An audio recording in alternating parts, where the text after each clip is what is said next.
The phone's shrill ring pierced through the darkness at 2:17 a.m., dragging Trevor Hayes from a dreamless sleep. His hand fumbled across the nightstand, knocking over a half-empty water glass before finding the vibrating device. The screen's harsh blue light made him squint. Unknown number.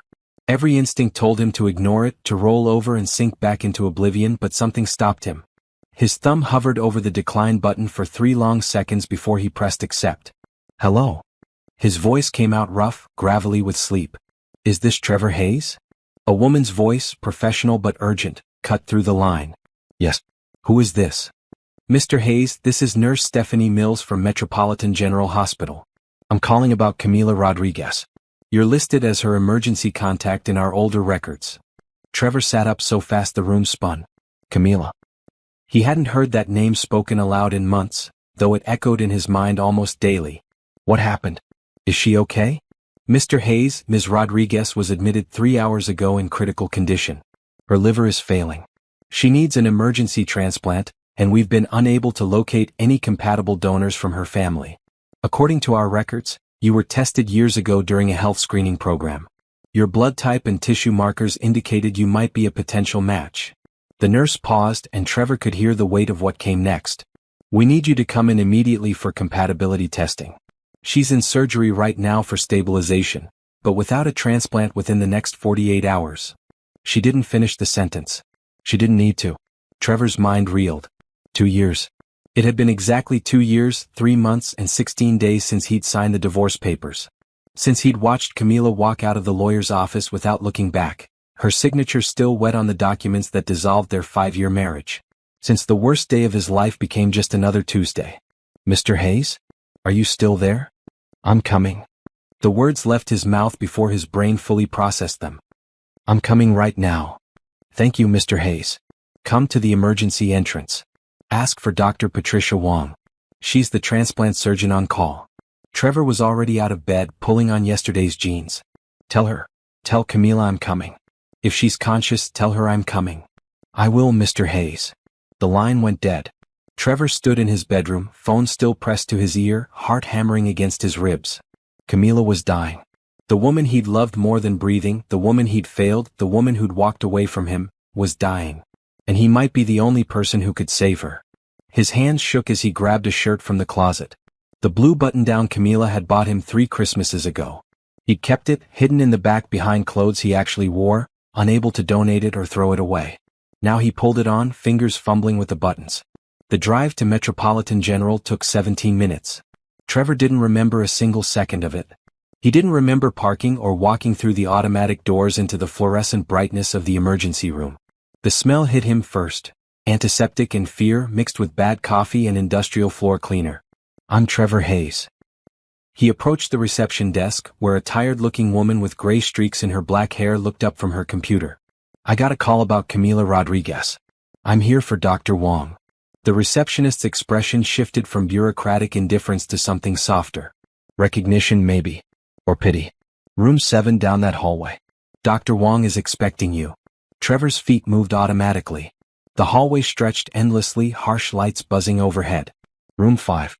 Room 6. Room 7. The door was half open. Inside, a woman in blue scrubs stood studying a chart. She looked up as he knocked. Mr. Hayes? That's me. Dr. Patricia Wong was probably in her late 40s, with sharp eyes and calloused hands that spoke of years in operating rooms. She extended one now and Trevor shook it. Her grip was firm, confident. Thank you for coming so quickly. Please sit down. Trevor remained standing. How is she? Can I see her? She's still in surgery.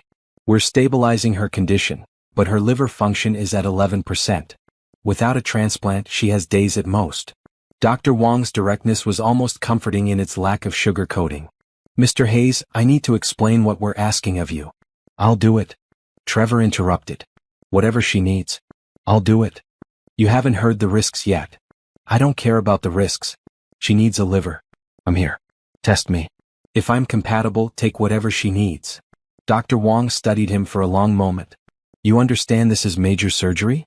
You'll be in the hospital for at least a week, recovery will take months, and there are significant risks including infection, bleeding, and in rare cases, liver failure. I understand.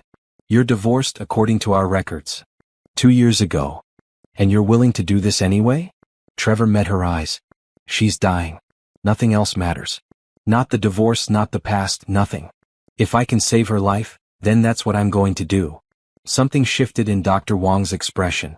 Approval maybe. Or respect. All right. Let's run the test. But Mr. Hayes, I need you to understand something. Even if you're compatible, even if the surgery goes perfectly, there's no guarantee. Her body might reject the transplant. She's been ill for longer than we initially realized. The next 48 hours will be critical even after surgery. When can we start? Right now.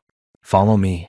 The next 3 hours passed in a blur of needles, vials of blood, medical forms, and questions Trevor answered automatically. What medications was he taking? None. Any history of liver disease? No.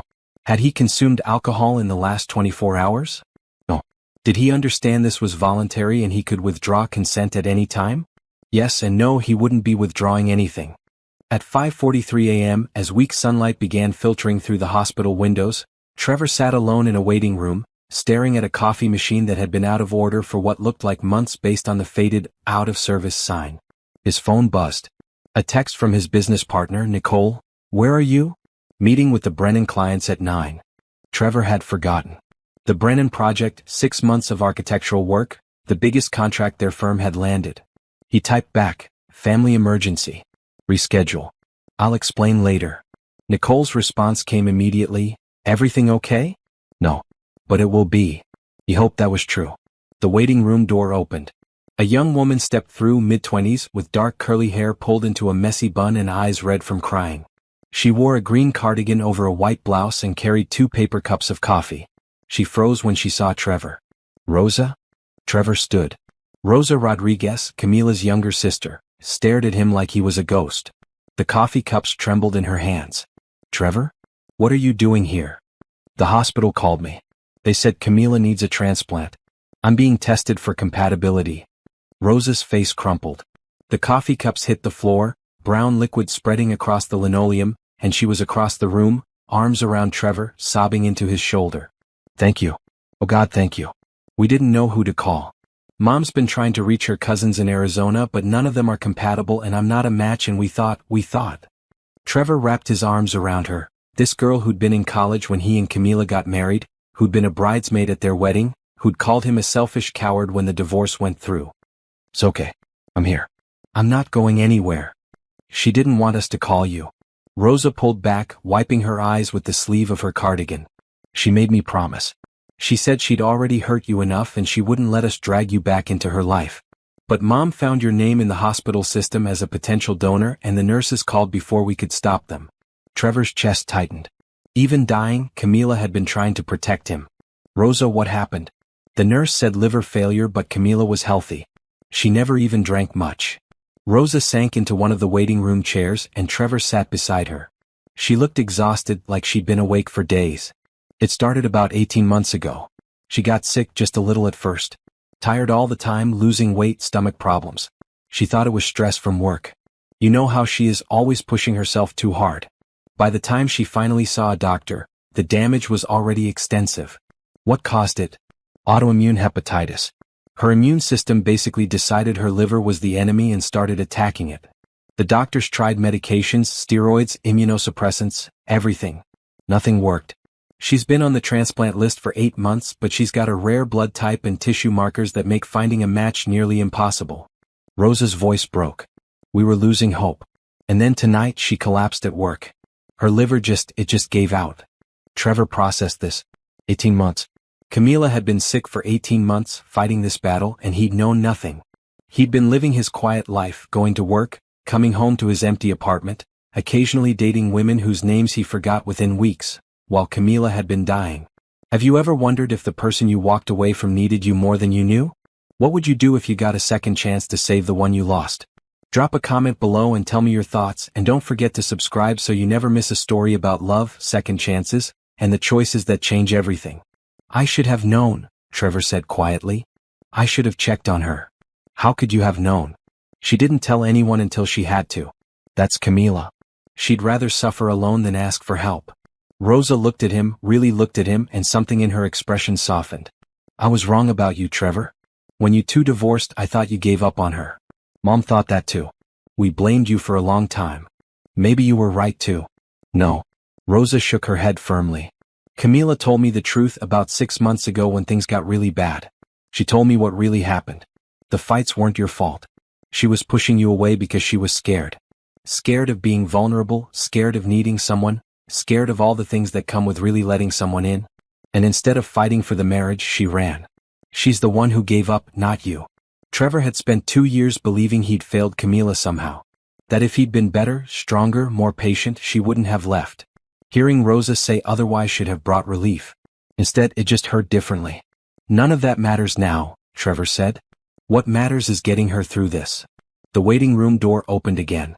Dr. Wong stepped through, still in her surgical scrubs, a surgical mask hanging around her neck.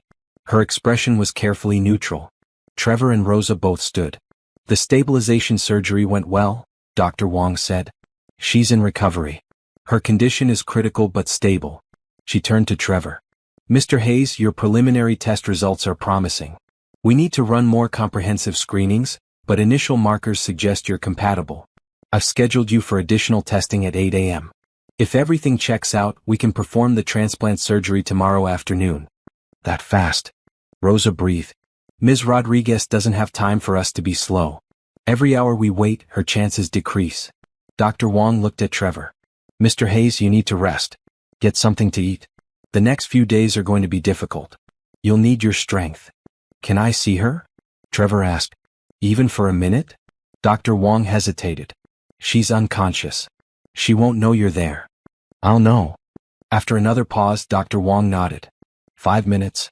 Room 412. 4th floor. Trevor took the elevator up, Rosa beside him. They didn't speak.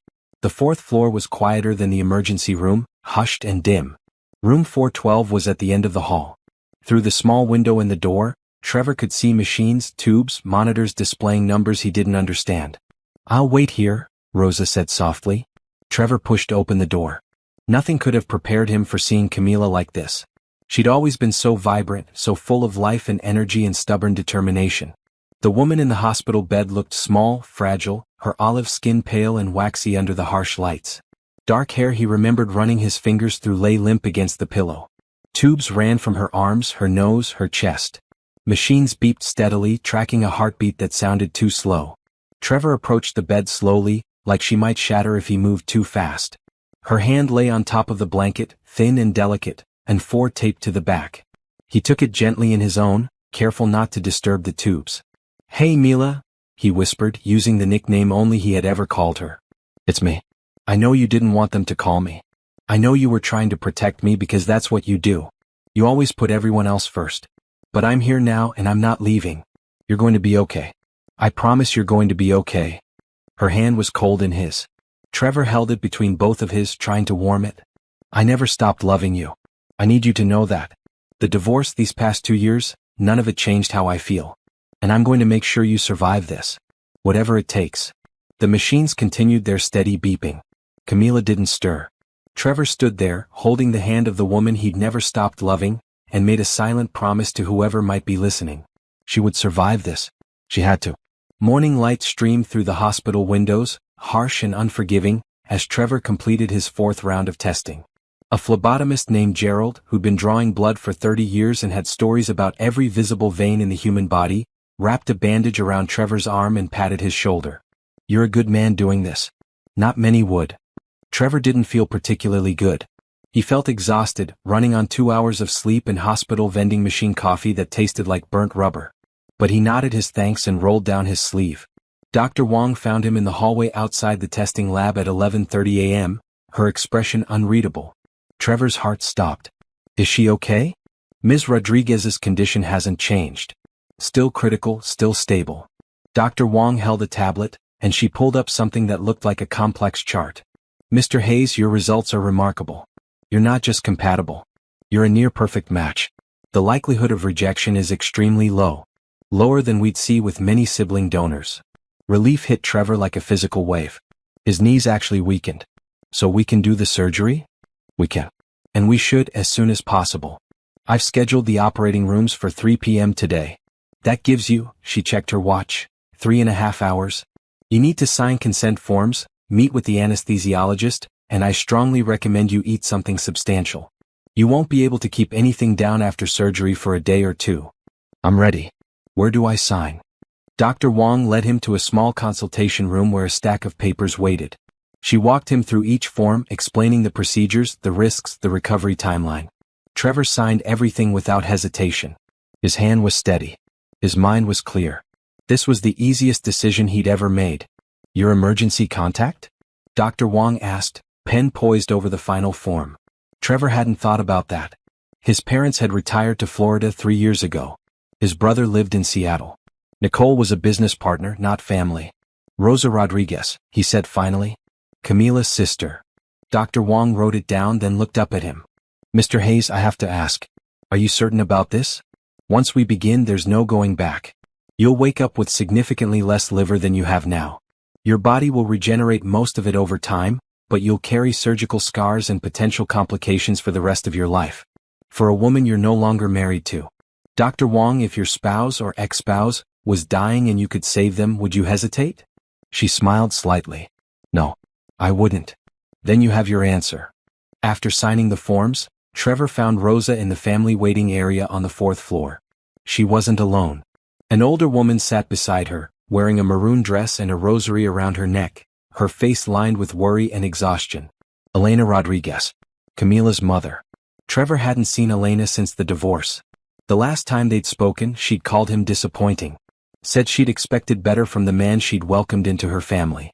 The memory still stung. Elena looked up as Trevor approached, and something complicated crossed her face. Shame maybe. Or regret. She stood slowly, clutching her rosary. Trevor. Mrs. Rodriguez. They faced each other across the waiting room. Rosa watched nervously, like she expected an explosion. Instead, Elena stepped forward and pulled Trevor into a tight embrace. She was shorter than he remembered, the top of her head barely reaching his chin. She smelled like the lavender soap she'd always used. Thank you, she whispered against his shoulder. Thank you for coming. Thank you for doing this. I know we didn't part well. I know I said things I shouldn't have. But you're saving my daughter's life, and I will spend the rest of mine being grateful. Trevor hugged her back, feeling the tension of 2 years dissolve. She's family, Mrs. Rodriguez. She'll always be family. Elena pulled back, tears streaming down her weathered cheeks. She took Trevor's face between her hands, the way she used to when he and Camila were first married and he'd done something that pleased her. You call me Elena. You hear me? You're my son. Divorce papers don't change that. Rosa was crying too now. Trevor felt his own eyes burning. The surgery is at 3 p.m. They say it'll take about 6 hours. We'll be here, Elena said firmly. Every minute. Praying. There's something you should know. Trevor sat down and both women joined him. When I see Camila after this, when we're both recovering, she's probably going to be angry that you called me. She's going to feel guilty. I need you both to tell her something for me if she wakes up before I do. When she wakes up, Rosa corrected. When she wakes up, Trevor agreed. Tell her I chose this. Tell her nobody forced me, nobody guilt me, nobody manipulated me. I came here because I wanted to. Because there's nowhere else I'd rather be. Can you tell her that? We'll tell her, Elena promised. The next 2 hours passed in a strange blur of preparation. Trevor met Dr. Harrison Cole, the anesthesiologist, who explained what would happen when Trevor went under. He met the surgical nurses who would be assisting Dr. Wong. He changed into a hospital gown that tied in the back and left him feeling exposed and vulnerable. He gave his wallet, phone, and the silver watch his grandfather had left him to Rosa for safekeeping. At 2:45 p.m., a nurse named Angela wheeled him through the halls toward the surgical wing. Elena and Rosa walked alongside the gurney, each holding one of his hands. Other hospital staff paused to watch them pass. Some nodded respectfully. One older nurse crossed herself. Outside operating room 3, Dr. Wong waited in full surgical gear. Ready, Mr. Hayes? Trevor looked at Elena and Rosa one last time. Take care of her if something happens to me. Nothing is going to happen to you, Rosa said fiercely. You're both going to be fine. She's right, Dr. Wong added. I'm very good at what I do, Mr. Hayes. I don't lose patience. They wheeled Trevor into the operating room. The space was cold, sterile, filled with equipment and lights and people in surgical masks. Someone transferred him from the gurney to the operating table. The lights above were blinding. Count backward from 10, Dr. Cole said, somewhere beyond Trevor's field of vision. Something cool flooded into his 4:10:98. Trevor's last conscious thought was of Camila's face. Not as he'd seen her last night, pale and unconscious, but as she'd looked on their wedding day. Radiant in her white dress, laughing at something Rosa had said, reaching for his hand as they stood at the altar. Beautiful and alive in his 7:6. Everything went dark. Rosa paced the family waiting room like a caged animal, wearing a path in the industrial carpet between the windows and the door. Elena sat in a chair by the wall, rosary beads sliding through her fingers as she prayed in whispered Spanish. The clock on the wall read 4:37 p.m. Surgery had been underway for nearly 2 hours. A man in his 60s, wearing wrinkled khakis and a faded blue shirt, entered the waiting room holding 2 paper bags that smelled like Chinese food. He had kind eyes behind wire-rimmed glasses and paint stains on his fingers. "Anyone eaten today, Papa?" Rosa went to him, accepting a hug. This was Rafael Rodriguez, Camila's father, who'd been at his studio when everything happened. He worked nights as a security guard and painted during the day, creating massive colorful murals that decorated half the community centers in the city. "How are they?" Rafael set the bags on a small table, pulling out containers of rice and vegetables and spring rolls. "Still in surgery. Both of them." Elena accepted a container and chopsticks but didn't open it. Trevor went into surgery first. Camila's procedure started 20 minutes later. Rafael processed this. "Trevor is here? Trevor Hayes? He's the donor, Papa. He's giving Camila part of his liver." Rosa's voice cracked. He didn't hesitate. Not for a second. The hospital called him at 2 a.m. and he was here within 20 minutes. Rafael sat down heavily. He'd liked Trevor, had respected the younger man's work ethic and the way he treated Camila. The divorce had confused him. "I thought they weren't speaking." They weren't. But he came anyway. Elena finally opened her container, picking at the rice with her chopsticks. "He came and he signed everything and he said she was family and that was that." "Tell me about Trevor," Rosa said suddenly, looking at her parents. "Tell me about him and Camila from your perspective. I was in college when they met. I missed so much." Elena and Rafael exchanged glances. Finally, Rafael began. "They met at the Harrison Street Art Festival 6 years ago. You remember that year, Rosa? When the city started that program to bring art to the neighborhoods." Rosa nodded, settling into a chair with her own container of food. She needed the distraction. The waiting was crushing. "I had a mural on display," Rafael continued. "The one of the phoenix rising. Took me 3 months to paint. Camila came to see it on the opening day. She was so proud, taking pictures, telling everyone who'd listened that her father painted it." Elena smiled at the memory. She was wearing that green sundress. The one with the white flowers. Trevor was there looking at the same mural. He stood there for 15 minutes just studying it. When Camila came over to stand beside him, he told her it was the most beautiful piece of public art he'd seen in the city. He said the way the colors blended made the phoenix look like it was actually moving. Camila told him her father painted it. Elena picked up the story, and Trevor's face just lit up. He said any man who could create something that powerful must be remarkable, and he'd love to meet him. Camila brought him right over to us. Rosa listened, eating mechanically. She'd heard versions of this story before, but never in such detail.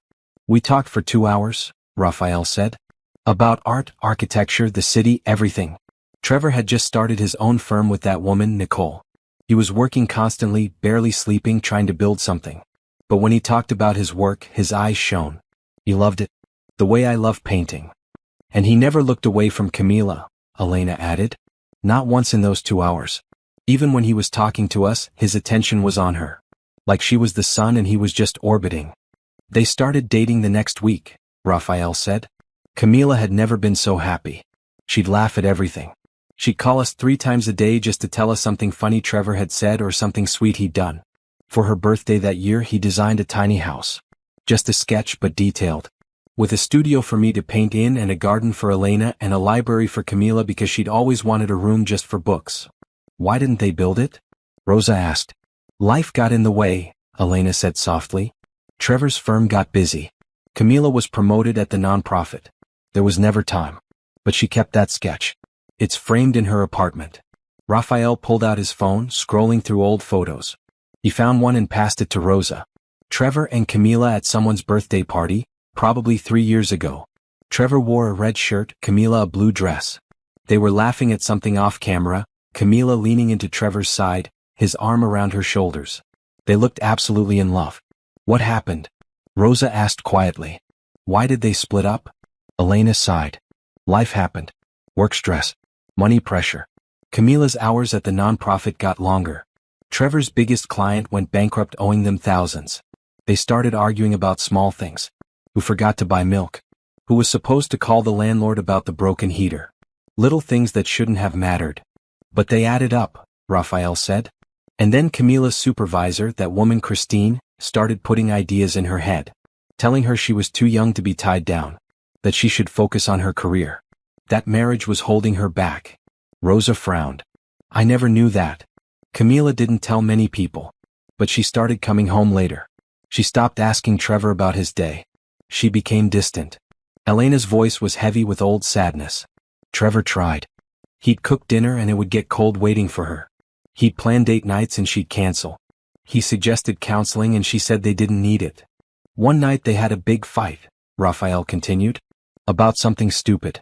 Trevor had forgotten to mail some papers for her. She came home and exploded. Said if he really cared about her, he'd remember important things. Said she felt like she was carrying their entire life alone. Trevor said he felt invisible. That she looked through him instead of at him. She told him she needed space, Elena said. That's what she said. Space.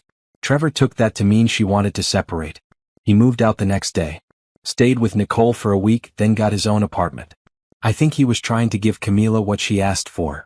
But Camila thought he was abandoning her, Rosa realized. She thought he gave up. Exactly. Raphael nodded. Neither of them communicated what they actually meant. Trevor was giving her space because she asked for it. Camila saw him leave and thought he didn't want to fight for their marriage. By the time they were both ready to talk, too much hurt had built up between them. The divorce papers were filed 6 weeks later. Rosa felt tears sliding down her cheeks. They still loved each other. They never stopped, Elena said. Trevor would call me sometimes after the divorce. He'd ask how Camila was doing. She was happy. If she was eating enough because she always forgot when she got stressed. He never dated seriously. Nicole told me once that Trevor went on exactly 3 dates in 2 years and never called any of the women back. And Camila? Rosa asked. Camila threw herself into work. Too many hours, too much stress, never sleeping enough, never eating right. When she got sick, she didn't tell us for months because she didn't want us to worry. She just kept pushing herself harder. Elena's voice broke. Maybe if they'd stayed together, he would have made her see a doctor sooner. Maybe he would have noticed she was sick. Or maybe she still would have gotten sick and they'd be going through this together instead of apart, Raphael said gently. We can't know. All we can do is pray they both come through this.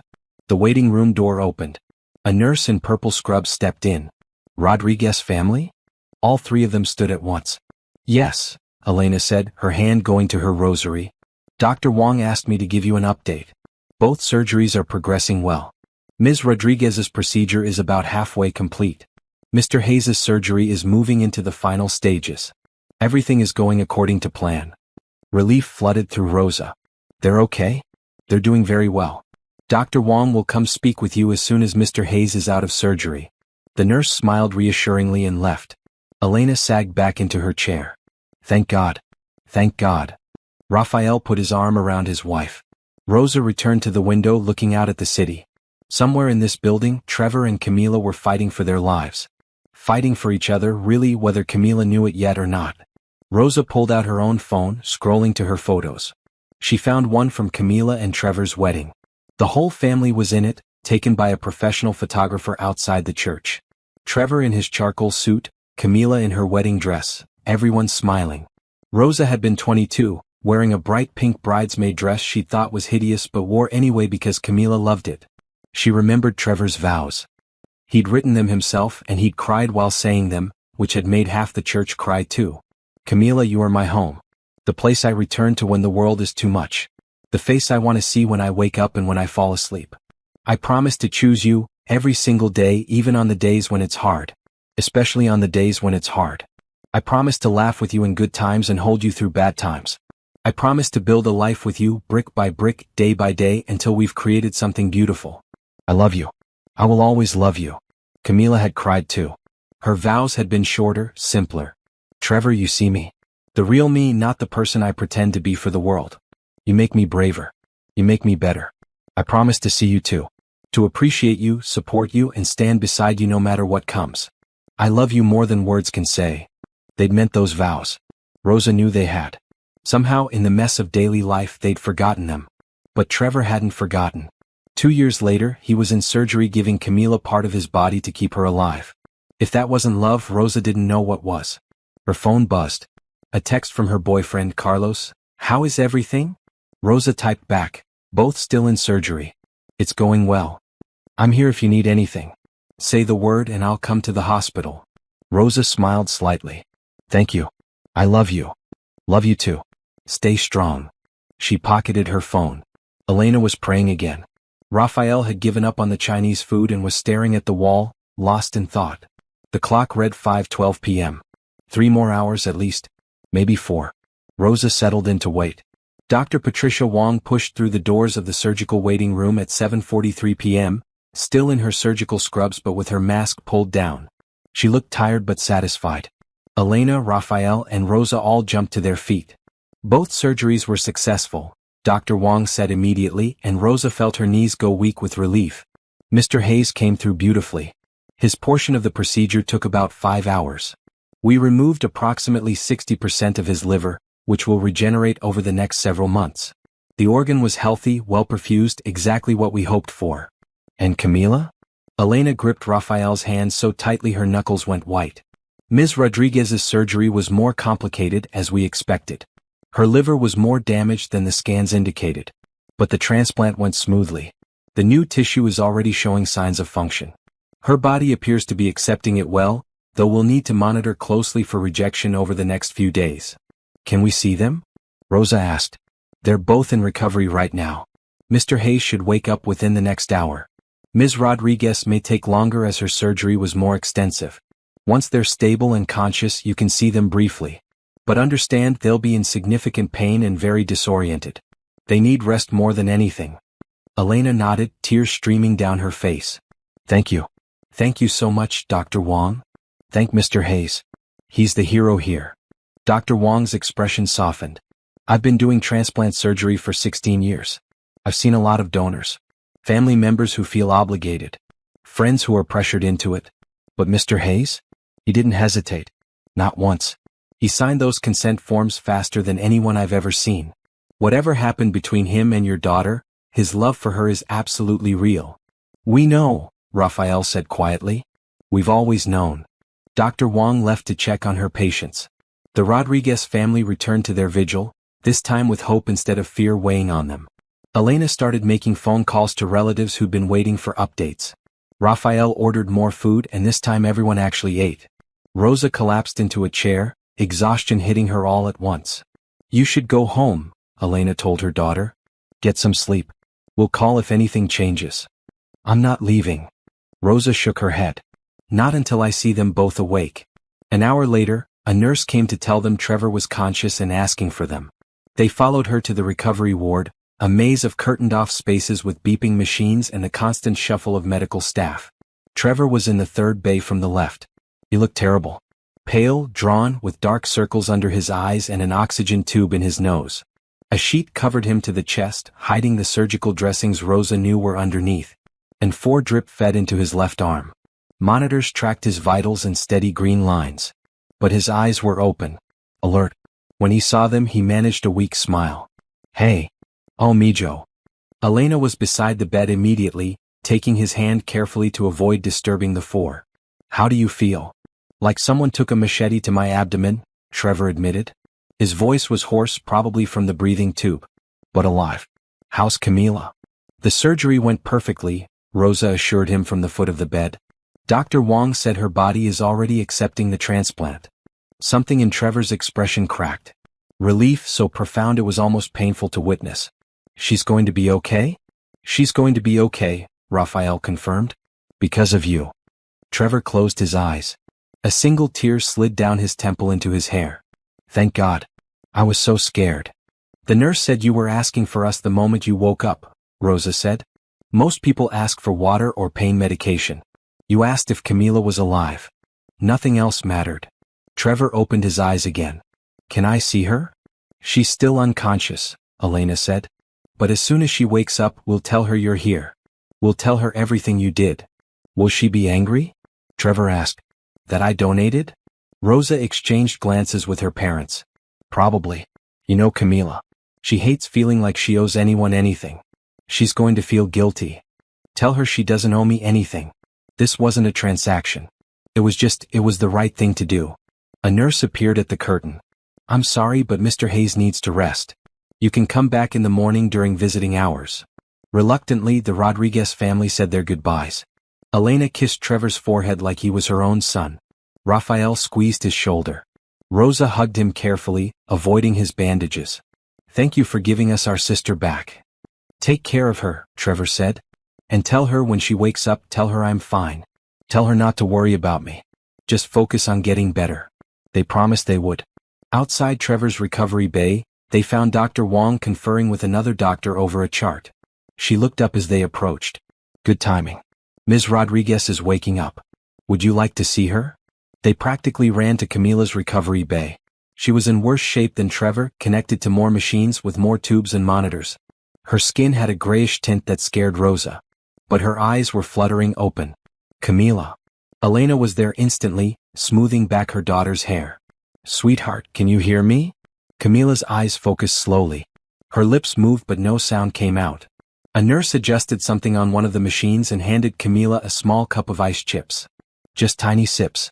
Your throat will be sore from the breathing tube. Camila took an ice chip, let it melt on her tongue. Finally, she managed to whisper, What happened? You had a liver transplant, Rafael told her gently. You're going to be okay, Mija. You're going to be just fine. The donor? Camila's voice was barely audible. Family?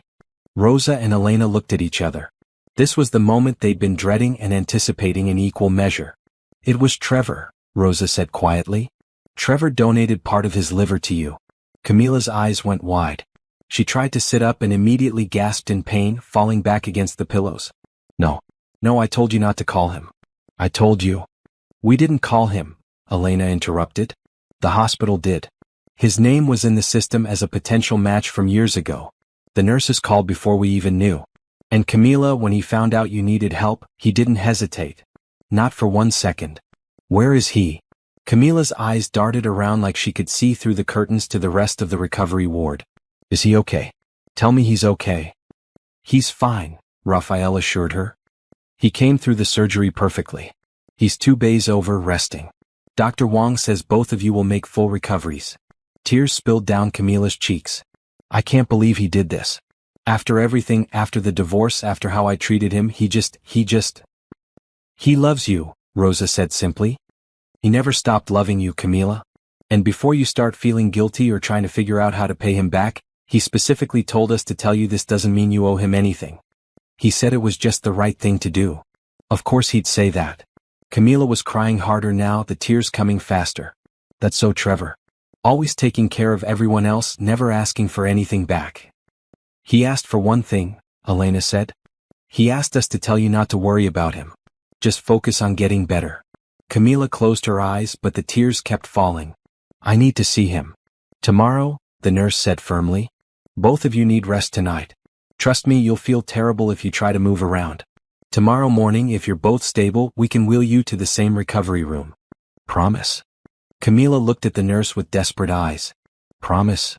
Camila seemed to accept this, though reluctantly. She took another ice chip. Mom, did you bring my phone? It's at home charging, Elena lied smoothly. Camila's phone was actually in Elena's purse, but the last thing her daughter needed right now was to be trying to text or call people while recovering from major surgery. I need to call work. Tell them I'll be out for a few days. Already done, Rosa said. Your boss knows what happened. He said to take all the time you need and your job will be waiting. Camila nodded slowly, her eyelids drooping. The pain medication was pulling her back under. Trevor's really okay, she mumbled. He's really okay, Rafael promised. Good. That's good. Camila's words were slurring. Tell him I'm sorry. For everything. Tell him. She was asleep before she could finish the sentence. The Rodriguez family stood around Camila's bed, watching her breathe. The machines beeped steadily, reassuring in their consistency. After a few minutes, Dr. Wong appeared again. She'll sleep for several hours now. You should all go home. Get real rest. Come back in the morning. Both of them will need family support over the next few weeks. This time they listened. Elena was swaying on her feet from exhaustion. Raphael looked like he might fall asleep standing up. Rosa's eyes burned from crying and lack of sleep. They left the hospital at 9:30 p.m., stepping out into cool night air that felt like a blessing after hours of recycled hospital atmosphere. Raphael drove them to Elena's house, the same house where Camila and Rosa had grown up, a small blue bungalow with a garden in front that Elena tended obsessively. Inside, the house smelled like the candles Elena always burned, vanilla and cinnamon. Rosa collapsed on the couch while Elena and Raphael went to their bedroom. Within minutes, the house was silent except for the ticking of the old grandfather clock in the hallway. Rosa pulled out her phone one last time before sleeping. She opened her photo album and found another picture of Trevor and Camila, this one from a family barbecue 2 years before the divorce. They were playing with Rosa's neighbor's kids, Trevor giving a little girl a piggyback ride while Camila chased them with a water balloon. Both were laughing, carefree, happy. That's what they deserved. That happiness. That ease. Whatever it took, Rosa was going to help them find their way back to each other. They'd been given a second chance. She wasn't going to let them waste it. She texted Carlos one more time. They're both okay. Surgery went perfectly. I'll call you tomorrow. His response came immediately, thank God. Get some sleep, babe. Love you. Rosa put her phone on the coffee table and closed her eyes. Within seconds she was asleep, dreaming of weddings and second chances. The next morning arrived too bright and too early. Rosa woke at 6 a.m. to the smell of her mother's cooking. She found Elena in the kitchen making enough food to feed 20 people. Scrambled eggs, bacon, pancakes, fresh fruit, and homemade salsa. Mama, who's going to eat all this? Rosa asked, pouring herself coffee. We're taking it to the hospital. Trevor needs proper food, not that terrible cafeteria stuff. Camila too, once she's allowed to eat solid foods. Elena flipped a pancake expertly. Raphael went to get more groceries. I'm making soup for later. Rosa couldn't argue with the logic. Hospital food was notoriously terrible.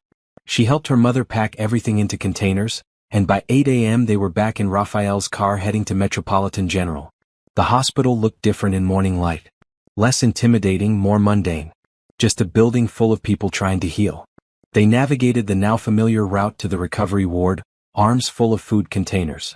Trevor was awake, sitting up slightly in his bed, looking significantly better than he had the night before.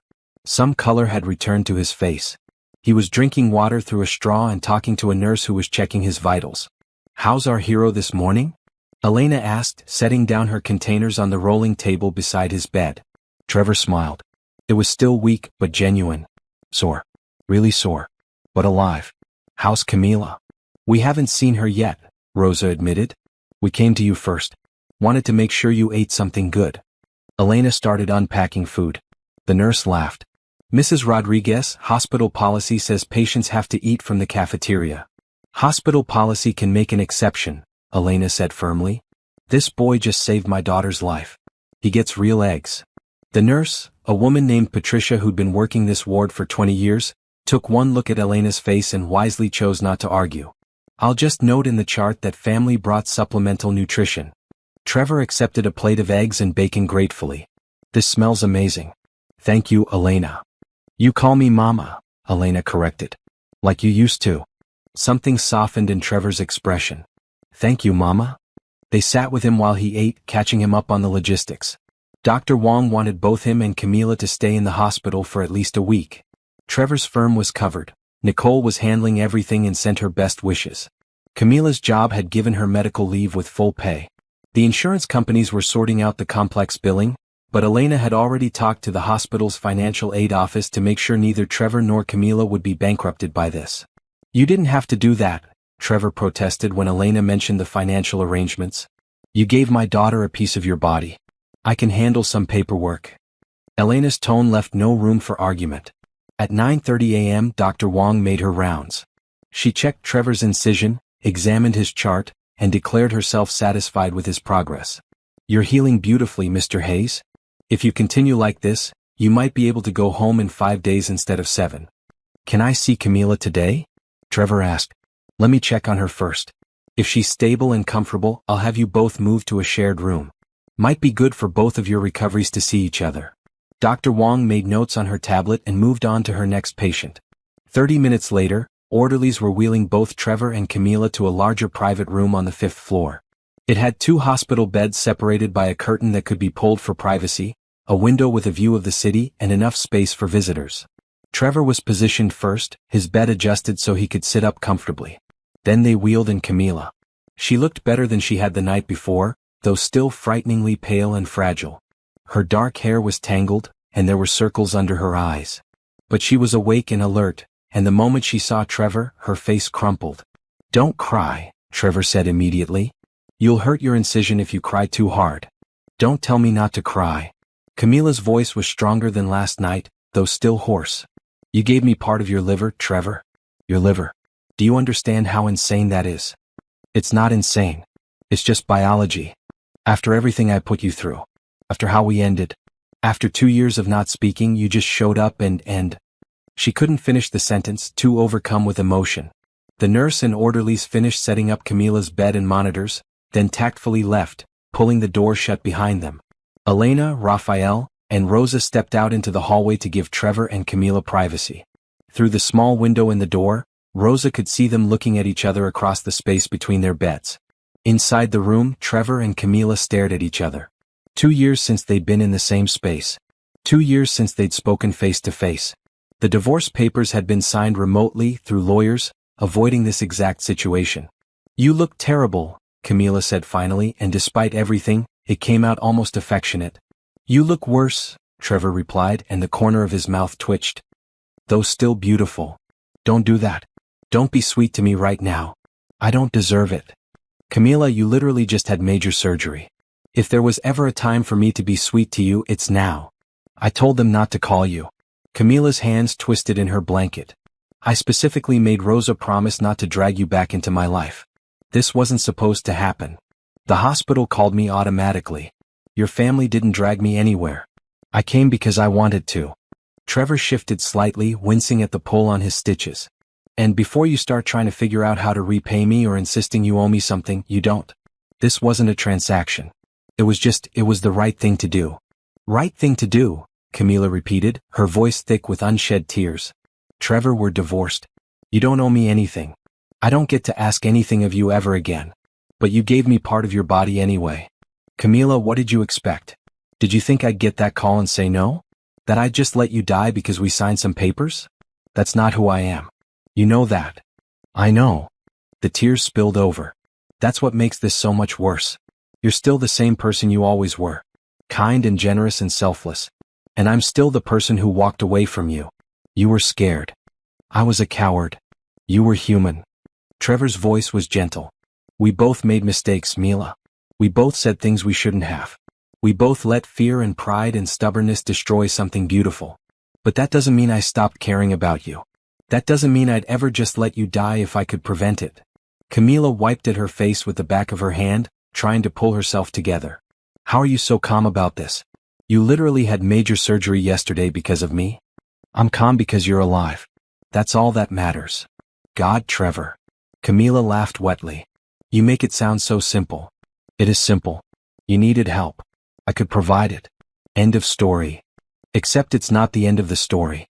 We're both going to be in this hospital for days, possibly weeks. We're going to have to see each other, talk to each other, deal with all the things we've been avoiding for 2 years. Would that be so terrible?" Trevor asked quietly. "Having to talk to me?" Camila met his eyes. "No, that's the problem. I've missed you. Every day for 2 years I've missed you. Missed talking to you, missed hearing your voice, missed knowing what you were thinking about. Missed having you be the person I told things to. And now you've done this incredible, impossible thing, and all I can think is that I don't deserve any of it. Stop deciding what you deserve. That's not your call to make." Trevor's voice was firm but not unkind. "Camila, we have a second chance here. To at least be friends again if nothing else. To not have this weird awkward silence between us. Can we try that? Just talking like we used to." Camila was quiet for a long moment, studying his face. Finally she nodded. "Okay, we can try that." "Good." Trevor relaxed slightly. "So tell me what happened. How did you get sick?" Camila explained about the autoimmune hepatitis, the months of symptoms she'd ignored, the diagnosis that came too late, the treatments that didn't work.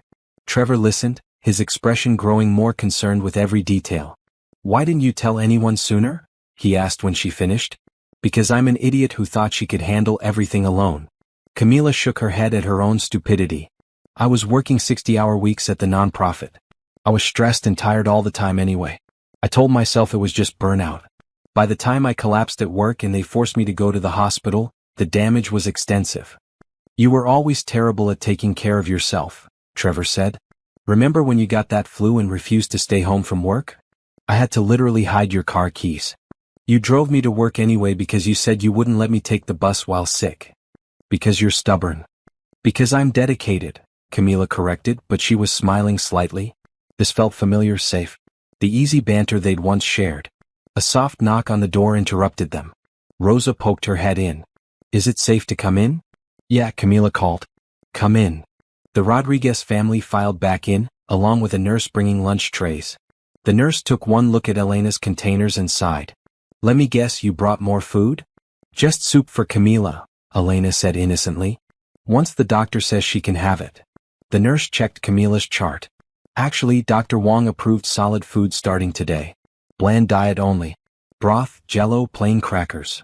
My soup is bland, Elena protested. Very healing. Lots of vegetables. The nurse gave in with good grace, recognizing a battle she couldn't win. She left the lunch trays and departed. Elena immediately started spooning her homemade chicken soup into a bowl for Camila, who accepted it gratefully. This is so much better than hospital food, Camila said after the first spoonful. Thank you, Mama. Trevor ate his own lunch, watching the family interact. He'd missed this. The warmth, the easy affection, the way Elena fussed over everyone, the way Raphael told terrible jokes to make people laugh. This had been his family too once.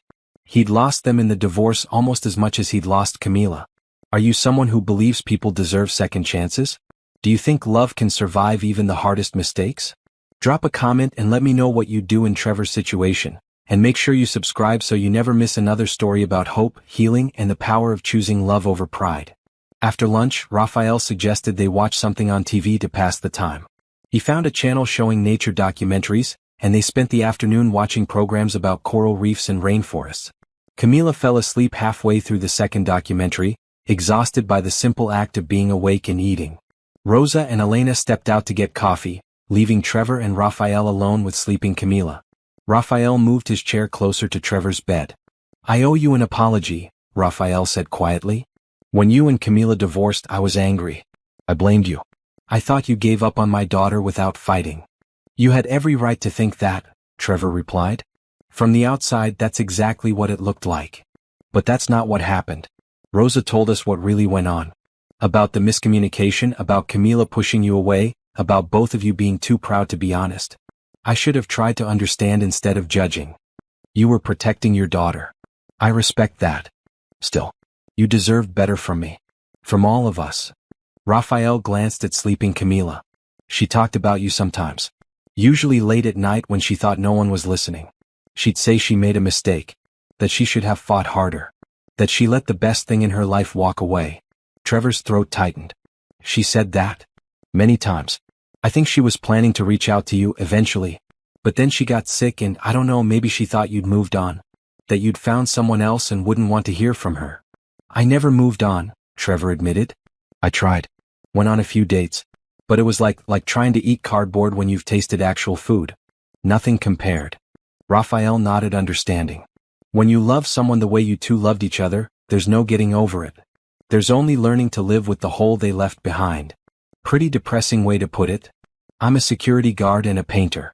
Poetry isn't my strength. Raphael smiled. But Trevor, you have a chance here. A real chance to fix what broke. Don't waste it. Before Trevor could respond, Camila stirred. Her eyes opened slowly, focusing on her father and ex-husband. What are you two conspiring about? Nothing, Raphael said innocently. Just talking about art. Liar. I know that tone. That's your trying to fix your daughter's life tone. I have no idea what you mean. Camila laughed, then immediately clutched her side. Oh, don't make me laugh. It hurts. Sorry, Mija. Raphael patted her hand apologetically.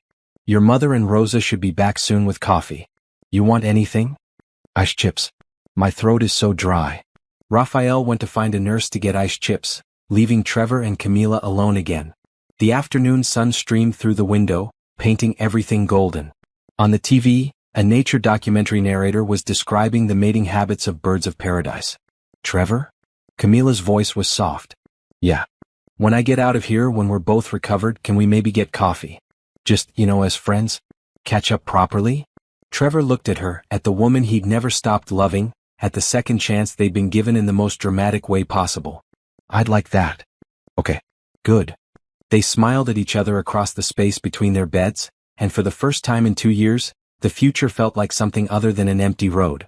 The hours blurred together in that strange way time moved in hospitals, where nothing changed but somehow days passed. Trevor and Camila settled into a routine dictated by nurses, doctors, vital checks, medication schedules, and the slow, patient work of healing.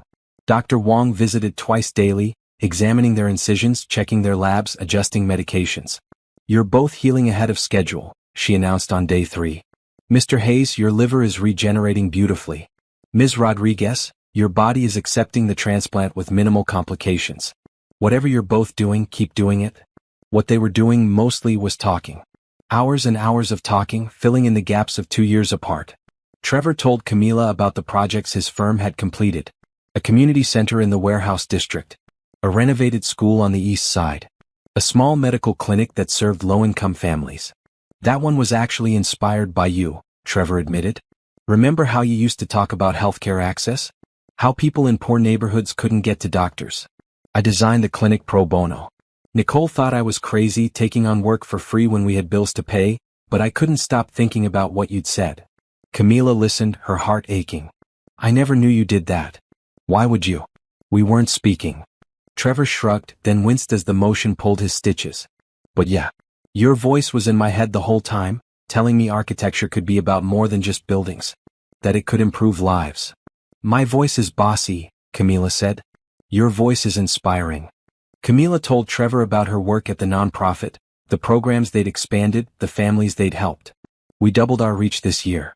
Got funding for a new literacy program. I met this woman, Angela, whose kids were struggling in school. We got them tutors, supplies, support.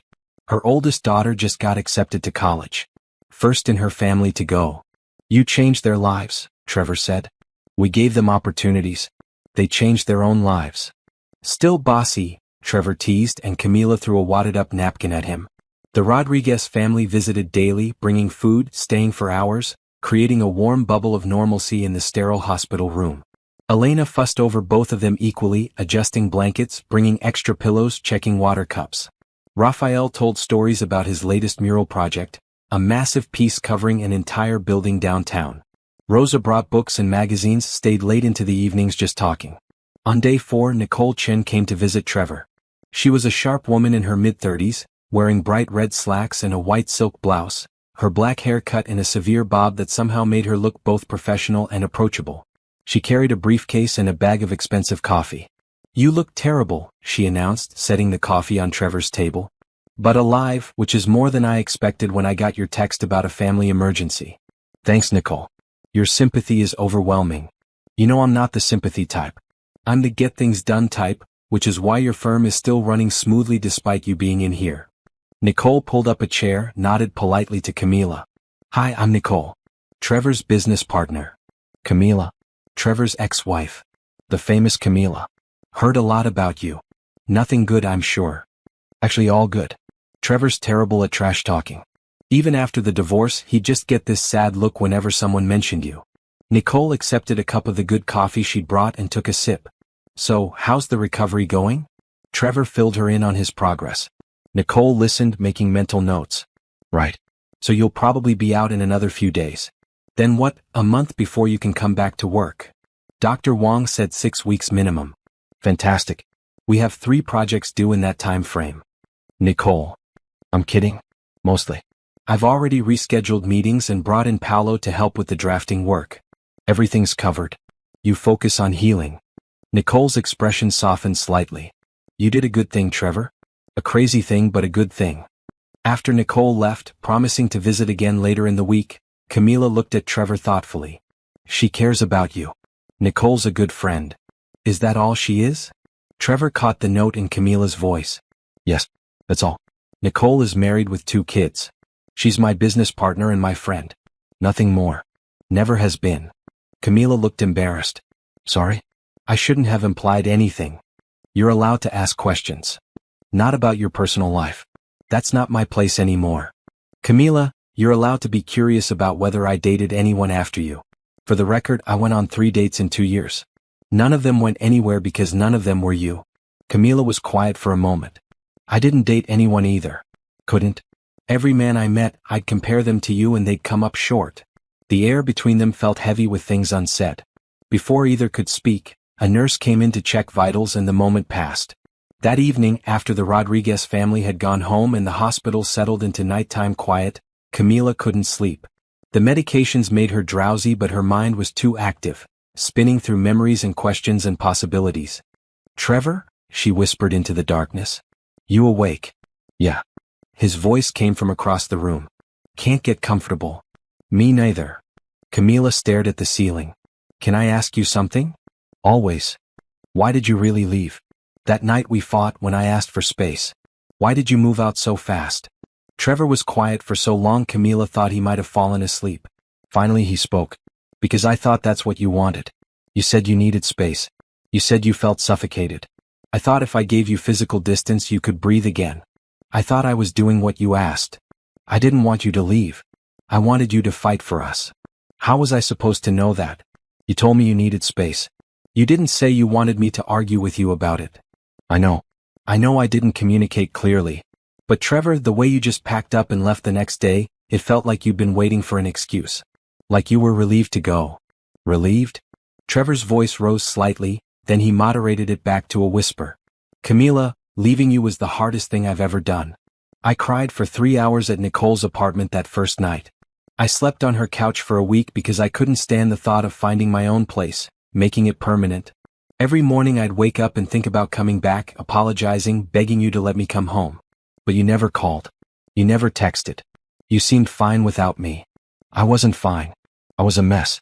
Rosa was bringing me food because I kept forgetting to eat. I'd come home to our apartment and it felt so empty without you there. But I was too proud to admit I was wrong. Too stubborn to reach out first. So we just, suffered separately instead of together? Apparently. They were both quiet again. Outside, an ambulance siren wailed past the hospital.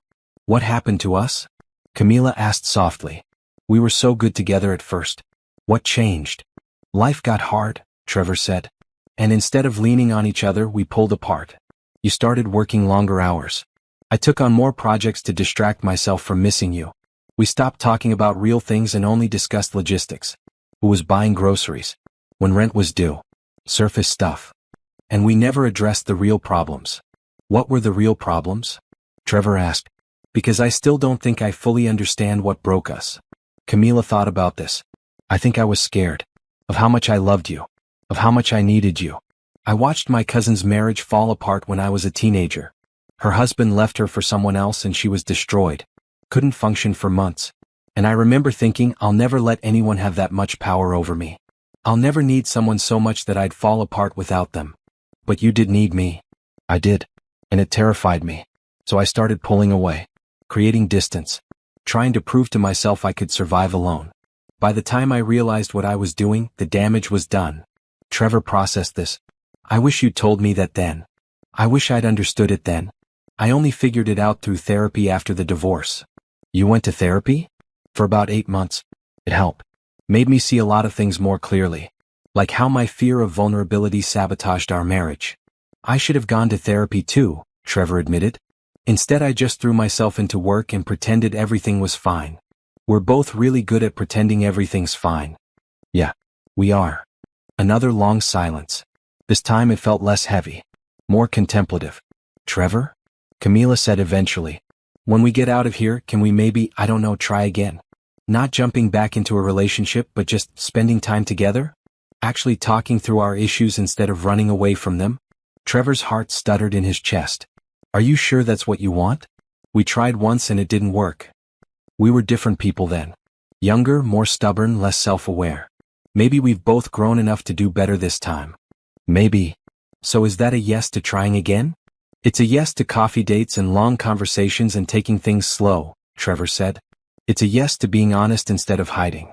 It's a yes to actually working through problems instead of letting them fester. But Camila, if we do this, we do it right. No running away when things get hard. No assumptions or miscommunication. We talk about everything. Deal? Camila agreed. Complete honesty. Complete honesty. They both smiled in the darkness, feeling something like hope for the first time in years. Morning came with the familiar routine of nurses, medication, breakfast trays, and vital checks. But something had shifted overnight. Trevor and Camila looked at each other differently now. Less guarded. More open. Rosa noticed immediately when she arrived around 9 a.m. She looked between them, eyebrows raised. Okay, what happened? You two look different. Nothing happened, Camila said innocently. We just talked. Ah, and we're going to try being friends again, Trevor supplied. Properly this time. Rosa's face lit up. That's wonderful. Really, that's great. Mom's going to be so happy. Don't tell your mom anything yet, Camila warned. We're taking things slow. No pressure, no expectations, just seeing what happens. My lips are sealed. Rosa mimed zipping her mouth shut. But for the record, I think this is the best decision you've both made in years. Dr. Wong's morning visit brought good news. Both Trevor and Camila's lab results were excellent. I'm impressed, Dr. Wong admitted.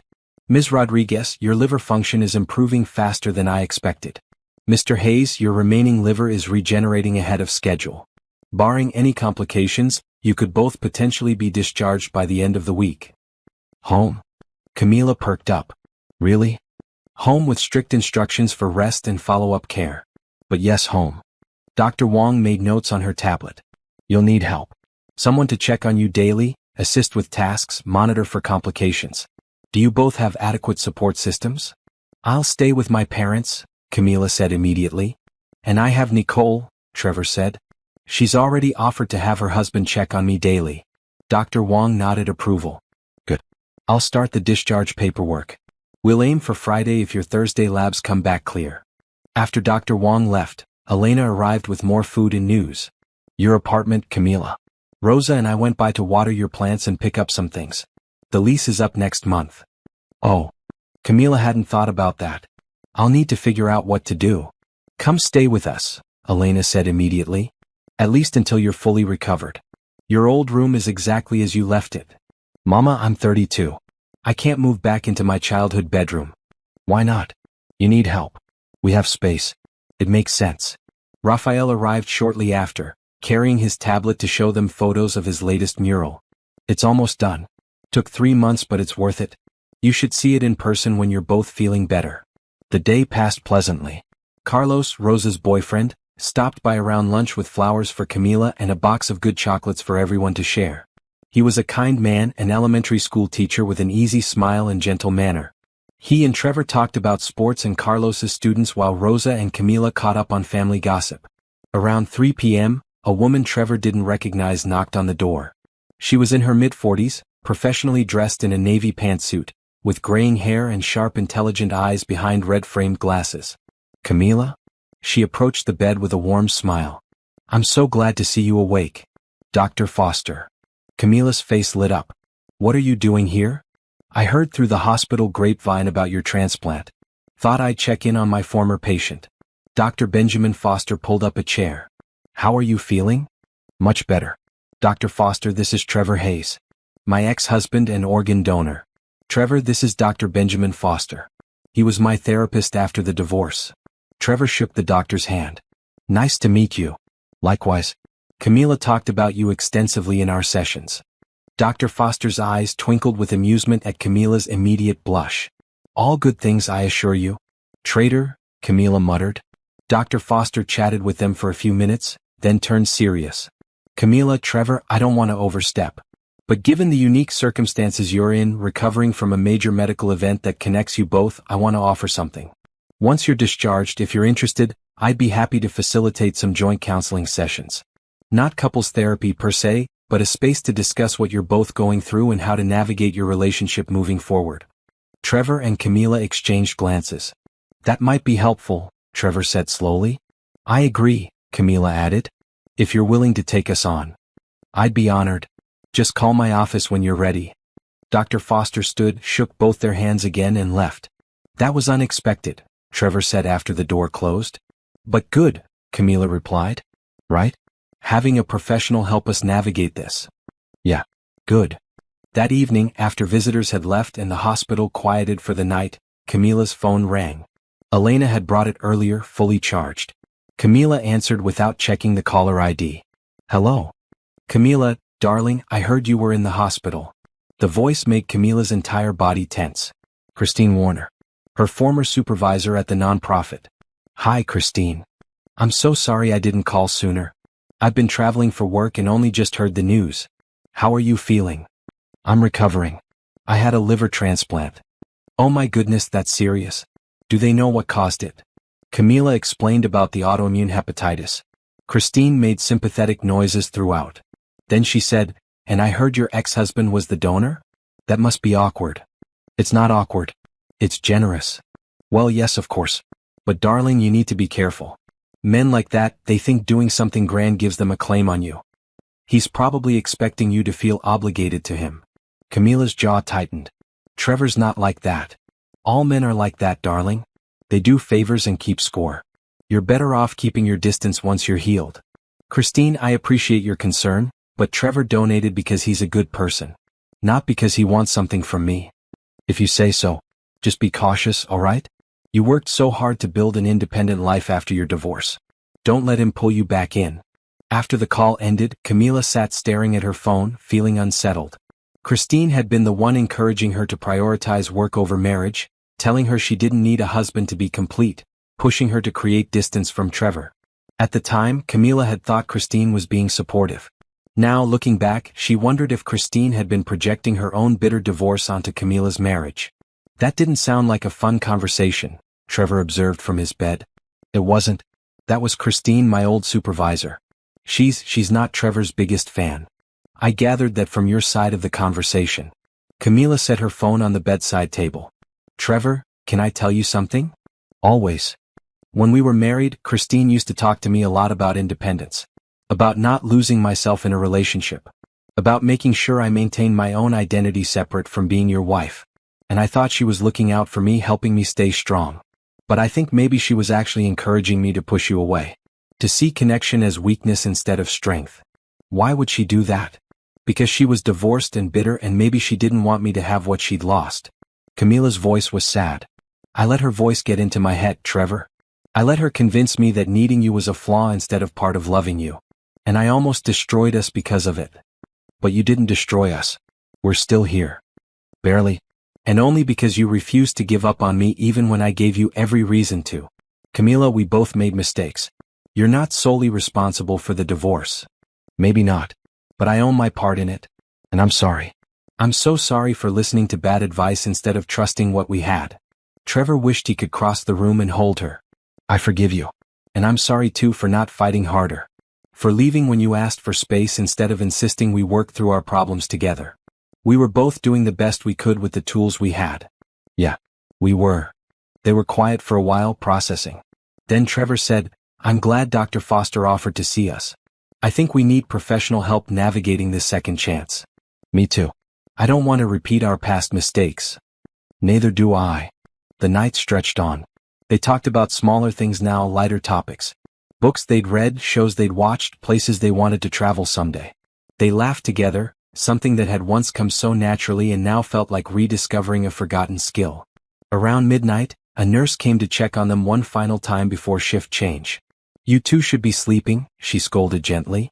Sorry, Camila said, not sounding sorry at all. The nurse smiled knowingly and left.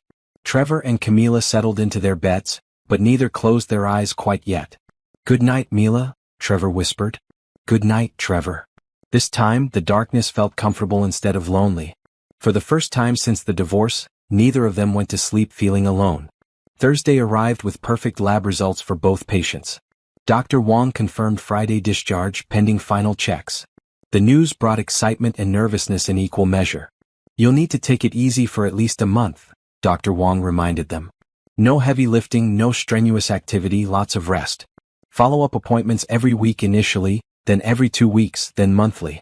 Any fever, excessive pain, or unusual symptoms, you call me immediately. We understand, Trevor and Camila said in unison, then smiled at each other. Elena spent Thursday preparing. She cleaned Camila's childhood bedroom, set up a comfortable space for recovering, stocked the house with approved foods from Dr. Wong's dietary guidelines. Raphael installed a grab bar in the bathroom for extra safety. Rosa prepared a care schedule, dividing responsibilities among family members. Nicole did the same for Trevor, though his support system was smaller. She arranged for her husband Marcus to stop by Trevor's apartment twice daily. She stocked his fridge with easy-to-reheat meals. She set up a system where Trevor could text her anytime day or night if he needed something. "You're a good friend," Trevor told her during her Thursday visit. "Your family," Nicole replied simply. "When you started the firm with me 5 years ago, I was a struggling single mother with a dream and no capital. You fronted the money for our first office space. You worked 16-hour days for a year until we were profitable. You never asked me to pay you back. So yeah, I'm going to make sure you recover properly from major surgery." "I forgot about that," Trevor admitted. "The loan. That's because you're terrible at keeping score. Most people would have thrown that in my face by now. You just quietly helped and moved on." Nicole squeezed his hand. "Let me return the favor." That afternoon, Dr. Foster returned as promised. He brought coffee for himself and juice boxes for Trevor and Camila, then settled into a chair between their beds. "So," he began, "I wanted to meet with you both before discharge. Establish some groundwork for our sessions and make sure you understand what you're signing up for." "We're listening," Camila said. "Joint therapy is different from individual work. It requires both of you to be vulnerable, honest, and willing to hear difficult truths about yourselves and each other. It means examining why your marriage ended and whether those issues can be resolved. It means doing hard emotional work when you're also recovering from physical trauma. Are you both prepared for that?" Trevor and Camila looked at each other. Some silent communication passed between them. "We're prepared," Trevor said. "Good. Then let's start with an easy question. What do you both want from this process?" "I want to understand what went wrong," Camila said immediately. "Really understand it, not just surface-level blame. I want to know how to avoid those same mistakes if we try again." "I want to learn how to communicate better," Trevor added. "How to express what I need without feeling demanding. How to ask for what I want without expecting Camila to read my mind." Dr. Foster nodded, taking notes. "Those are excellent starting points. Now, harder question. Are you both open to the possibility that therapy might reveal you're better apart than together? That sometimes love isn't enough?" This one made them pause. Finally, Camila spoke. "I'm open to that possibility. But I don't think that's where we'll end up. I think we broke because we didn't know how to handle problems, not because we were fundamentally incompatible." "I agree with Camila," Trevor said. "We were good together. We just needed better tools." "All right. Then here's what I propose. Weekly sessions starting 2 weeks after discharge to give you both time to physically recover. Each session will be 90 minutes. We'll work through communication patterns, attachment styles, conflict resolution, boundary setting, and long-term compatibility. Sound manageable?" "Sounds perfect," Camila said. Dr. Foster scheduled their first session for 3 weeks out, then spent another hour talking them through exercises they could practice at home. Ways to express feelings without blame. Techniques for active listening. Methods for de-escalating conflicts before they spiraled. "The fact that you're both willing to do this work speaks volumes," Dr. Foster said as he prepared to leave. "Many couples give up before they even try. You two are choosing to fight for your relationship. That matters." After he left, Rosa arrived with Carlos to visit.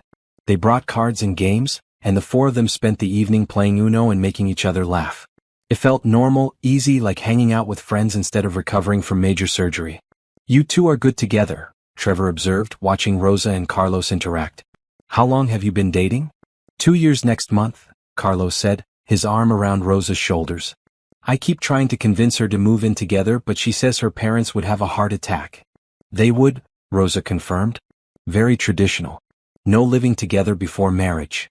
So I guess I better propose soon, huh?" Carlos grinned as Rosa's face went bright red. "Carlos. What? You think I'm joking? I've had a ring for 3 months. Just waiting for the right moment." Rosa looked between shocked and delighted. "You have a ring? Might have mentioned it, yeah." Camila and Trevor watched them with matching smiles. This was what healthy looked like. Easy affection, clear communication, plans made together. This was what they'd once had and could hopefully build again. That night, after everyone had left, Trevor and Camila lay in their separate beds in comfortable silence. Tomorrow they'd leave this room. Tomorrow they'd return to their separate lives with their separate support systems. Tomorrow they'd start the slow work of healing, both physically and emotionally. I'm nervous, Camila admitted, about leaving the hospital. Here we're in this bubble where everything's focused on recovery. Out there real life happens. Work and bills and a million distractions. We'll make it work, Trevor said. We have a plan now. Therapy, honest communication, taking things slow. As long as we stick to that, we'll be okay. Promise? I promise to do my best. That's all I can promise. That's enough. They fell asleep facing each other across the narrow space between their beds, both of them smiling. Friday morning brought a flurry of activity. Nurses removed IVs and monitoring equipment. Doctors signed discharge papers. Pharmacists delivered prescriptions with detailed instructions. Physical therapists demonstrated safe movements and exercises. Dietitians provided meal plans. The information was overwhelming, but both Trevor and Camila took careful notes. Elena arrived early with comfortable clothes for Camila to wear home. She'd chosen a loose purple dress that wouldn't irritate the surgical site. Raphael brought a wheelchair, as did Nicole for Trevor, hospital policy for all discharged patients. Ready? Dr. Wong asked, doing her final examination on both patients.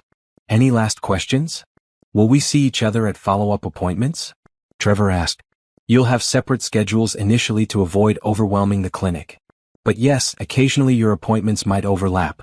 Dr. Wong smiled. Try not to cause trouble in my waiting room. Us? Trouble? Never, Camila said innocently. They were wheeled out separately. Trevor left first, Nicole pushing his wheelchair while Marcus, her husband, carried bags of belongings. Nicole had parked close to the entrance, and they helped Trevor carefully into the passenger seat of her SUV. Comfortable? Nicole asked. As comfortable as someone with half a liver can be, Trevor replied, earning a laugh. They drove to Trevor's apartment, a modest one-bedroom place in a renovated building near downtown. Nicole and Marcus helped him inside, getting him settled on the couch with pillows, blankets, water, medications, and a TV remote within easy reach. I'll be back this evening with dinner, Nicole promised. Marcus will check on you at lunch. You need anything before then, call me. Day or night, doesn't matter. Thanks, Nicole. Really? After they left, Trevor sat in his apartment, alone for the first time in a week.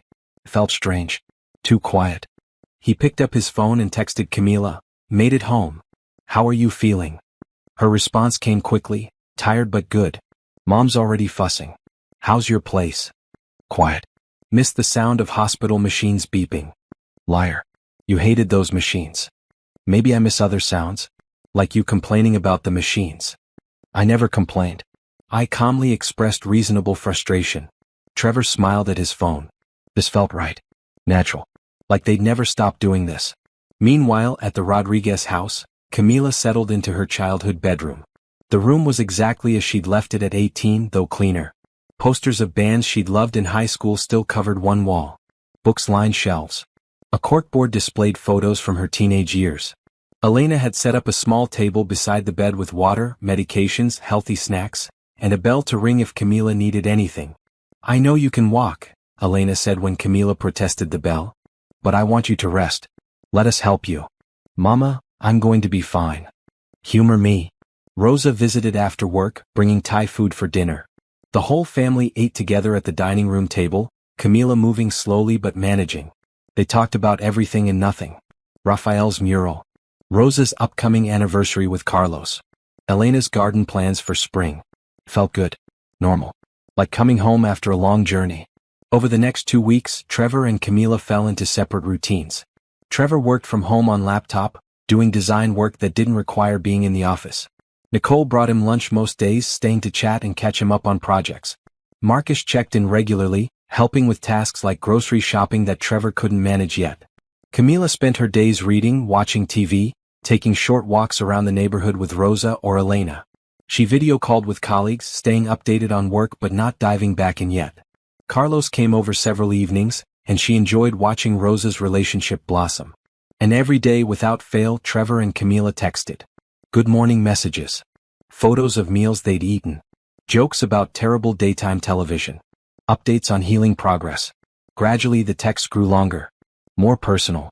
More like their old conversations. I had a dream about our wedding last night, Camila texted one afternoon. Remembered how you cried during your vows. I was overcome with emotion, Trevor replied. You looked so beautiful. Still the best day of my life. Mine too. Even knowing how things ended, I wouldn't change that day. Neither would I. 3 weeks after discharge, they had their first therapy session. Dr. Foster's office was in a quiet building near the university, full of plants and soft lighting. Trevor and Camila arrived separately but within minutes of each other, meeting in the waiting room. Hi, Camila said, suddenly shy. Hi yourself. Trevor smiled. You look good. Healthy. So do you? I like the beard. Trevor had stopped shaving during recovery, letting his facial hair grow out. It suited him. Thinking about keeping it? Thoughts. Keep it. Dr. Foster opened his office door. Ready? The session was harder than either expected. Dr. Foster asked difficult questions. Made them examine their individual roles in the divorce. Pushed them to articulate needs and fears they'd been avoiding. By the end of 90 minutes, both were emotionally exhausted. Same time next week? Dr. Foster asked as they prepared to leave. Yes, they said together. Outside the office, they stood on the sidewalk in afternoon sunshine. That was intense, Camila said. Very. But good. Yeah, good. Camila hesitated. Do you want to get coffee? I know a place nearby. I'd love to. They walked 3 blocks to a small cafe Camila remembered from college. Inside it smelled like roasted beans and fresh pastries. They ordered and found a corner table by the window. This feels like a real date, Trevor observed. Is that okay? It's perfect. They talked for 2 hours, covering everything from their therapy session to what books they were reading to childhood memories they'd never shared with each other before. The conversation flowed easily, naturally, like water finding its level. I forgot how easy you are to talk to, Camila said eventually. How I can say anything and you just listen without judgment. That's because I'm still half in love with you, Trevor said, the words tumbling out before he could stop them. Sorry? That was too much too soon. It's not too much. Camila reached across the table, taking his hand. Because I'm more than half in love with you. Probably never stopped being in love with you. Even when I was angry and hurt and convinced we were better apart, some part of me still loved you. Trevor's fingers intertwined with hers. So what do we do with that? We keep doing this.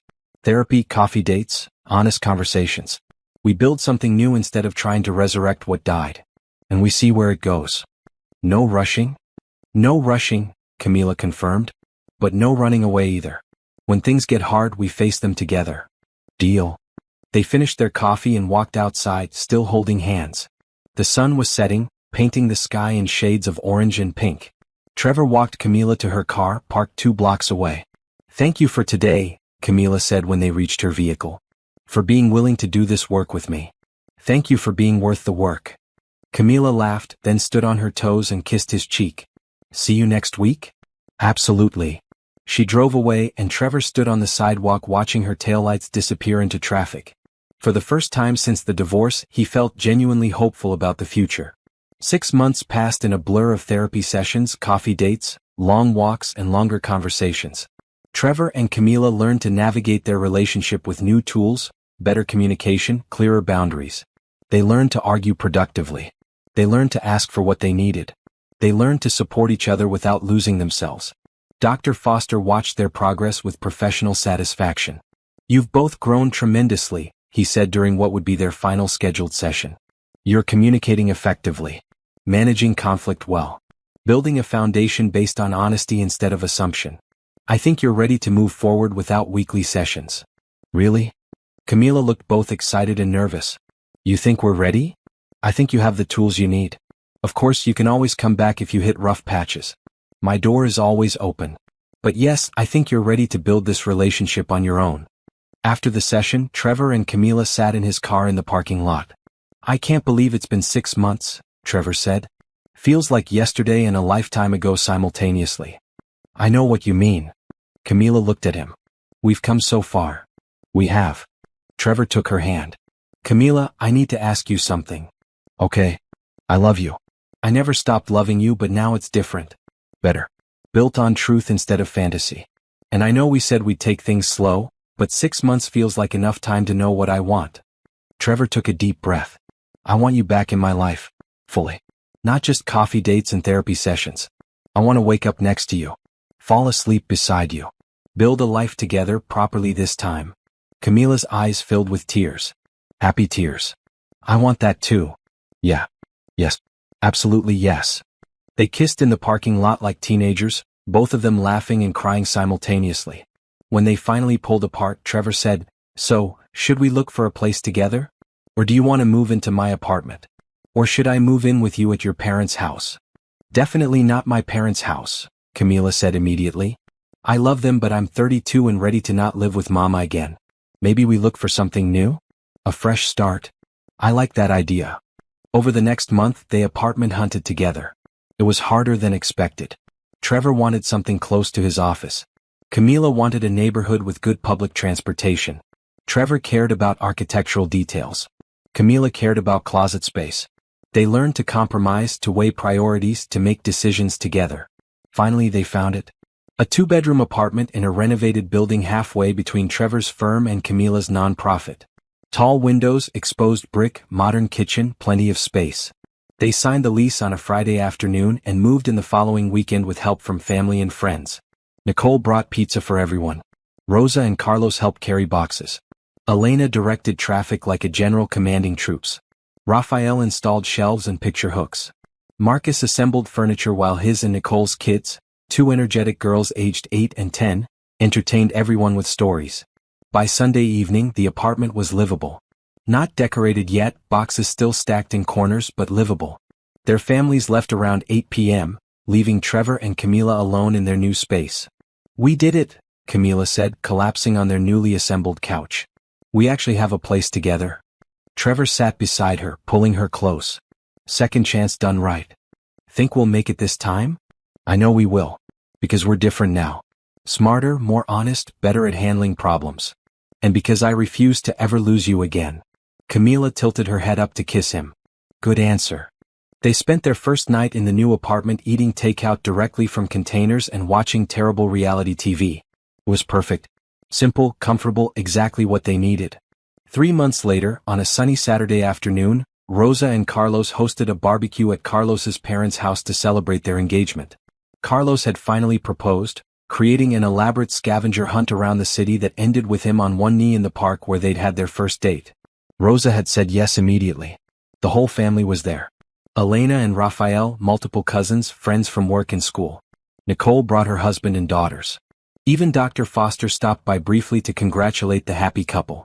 Trevor and Camila sat in the backyard, plates full of food, watching Rosa and Carlos move through the crowd accepting congratulations.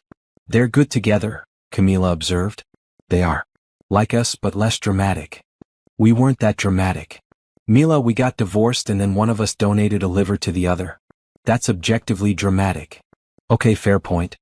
Raphael approached with his phone, showing them photos of his completed downtown mural. It was stunning, a massive piece depicting the city's history in vibrant colors. "Grand unveiling is next month," Raphael said. "Both of you better be there." "Wouldn't miss it," Trevor promised. Elena appeared with dessert, homemade flan that she insisted they try immediately. "Too sweet?" she asked anxiously. "Perfect, Mama," Camila assured her. As the afternoon wore on, Trevor found himself thinking about everything that had led to this moment. The painful divorce. The midnight phone call. The surgery. The recovery. The therapy. All of it necessary to get them here, to this place of genuine happiness and hard-won wisdom. Later that evening, after they'd said goodbye and driven home, Trevor and Camila stood in their apartment bedroom. Camila was brushing her teeth, Trevor changing into sleep clothes. Mundane domestic routine that somehow felt profound. "Hey Mila." Trevor called from the bedroom. "Yeah." She appeared in the doorway, toothbrush still in her mouth. "Marry me." Again. Camila nearly choked on toothpaste. She rushed to the sink, rinsed, then returned to the doorway. "What?" Trevor knelt, holding a small velvet box. Inside was a simple silver band with a small diamond, nothing flashy, just elegant and classic. "I know we're technically still legally married on some paperwork somewhere because the divorce was never fully finalized due to your hospitalization. And I know we just moved in together. And I know some people would say it's too fast. But Camila Rodriguez, I love you. I want to spend my life with you. And I want to do this right, with a proper proposal and a ring and a promise to never let fear or pride destroy us again. So will you marry me?" "Again?" Camila was crying, laughing, nodding all at once.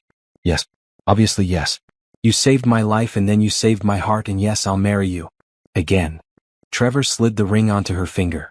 It fit perfectly. He stood and she threw her arms around him, both of them laughing through tears. When? Camila asked. Big wedding or small? I don't care. Whatever you want. Small. Family and close friends. Maybe Rosa's backyard. Or the park. Somewhere meaningful. Perfect. They set a date for 3 months later, giving them time to plan, but not so long they'd overthink it. The ceremony would be simple. Elena would cook. Raphael would play music. Rosa would be maid of honor. Nicole would stand up for Trevor. Dr. Foster would officiate. Just the people who mattered most.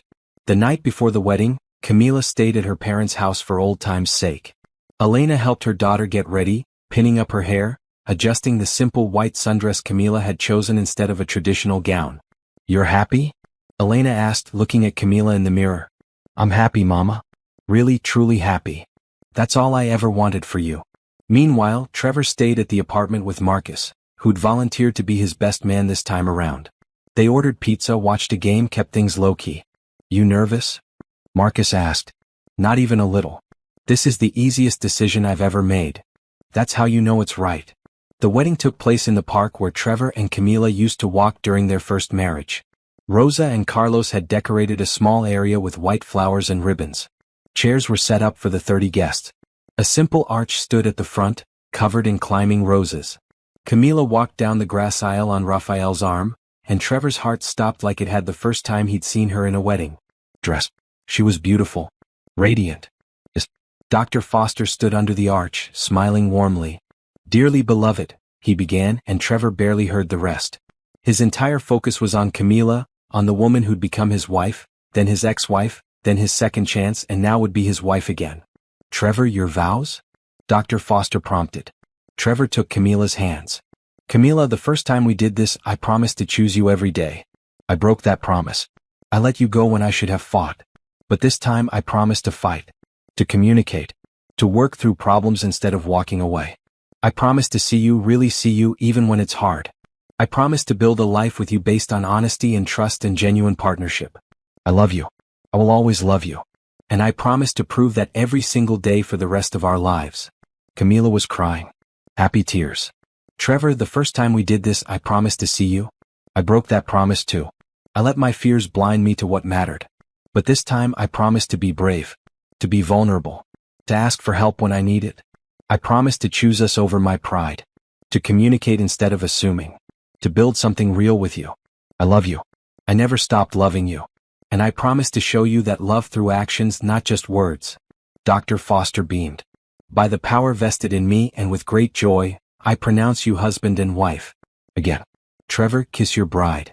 Trevor did, pulling Camila close, kissing her while their friends and family cheered.